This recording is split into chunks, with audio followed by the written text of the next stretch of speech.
Moi, je suis pour une primaire de toute la gauche. Sincèrement, Sincèrement. elle s'impose. Mais elle s'impose. Christophe Cambadélis, vous estimez aujourd'hui que François Hollande est un bon président et qu'il sera bien pour 5 ans de plus en France?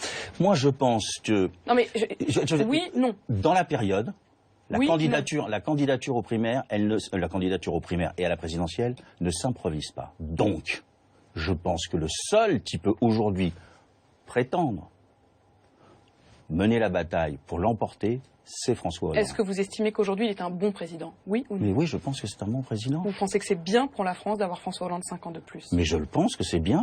Est-ce que ça va être possible de faire participer François Hollande à la même primaire? C'est la décision que vous avez prise.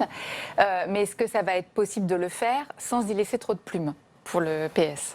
Je crois, si on suit notre débat et le précédent, tenter à indiquer que nous avions perdu énormément de plumes. Donc je n'ai pas peur de la confrontation. Et je pense qu'elle peut être salutaire. Pourquoi? Parce que, en fin de compte, dans cette primaire, nous aurons toutes les positions de la gauche. Et c'est une primaire de toute la gauche par l'intermédiaire des candidats socialistes. D'un certain point de vue, toutes les positions de la gauche seront représentées. Des écologistes, des socialistes critiques ou des socialistes défendant, et pour cause, la politique gouvernementale. Donc à partir de là, nous aurons la possibilité de trancher sur qui sera le candidat et ce que nous ferons. Une autre personnalité qui a appartenu au gouvernement de François Hollande, mais qui n'a jamais appartenu au PS, je crois, Emmanuel Macron. Alors lui vous pose un autre problème, hein, si je puis dire, puisqu'il refuse de participer à la primaire, a priori. On ne sait pas non plus s'il va être candidat. Ça, vous allez l'inviter, je suppose, il va vous répondre avec plaisir. Mais pour l'instant, il n'est ni de droite ni de gauche. Bon, donc il ne peut pas participer à une primaire de gauche. Présidentiel, il aura bien un débat et un combat. Mais qu'il commence maintenant. C'est essentiel que la primaire rassemble la quasi-totalité ou la totalité des candidats de gauche.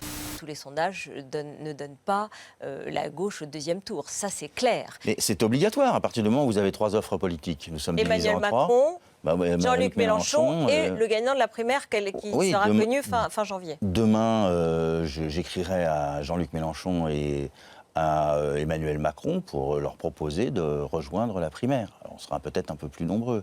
Mais je pense que si nous étions tous ensemble, de Macron à Mélenchon, ce serait une primaire ultra massive. La primaire de la gauche, ce n'est pas open bar.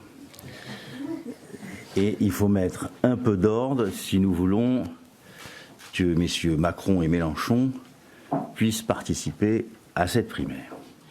Hier, le Comité national d'organisation de la primaire a pris un certain nombre de décisions que je soutiens, qui sont que l'on ne peut pas accepter Nouvelle Donne et M. Laroutourou, le MRC de Bastien Faudeau, ni le MDP de Sébastien Nadeau, pour une raison toute simple, c'est que leur candidature se fait dans un cadre un peu précipité et leur désir de souscrire à la Belle Alliance populaire est pour nous un petit peu tardif.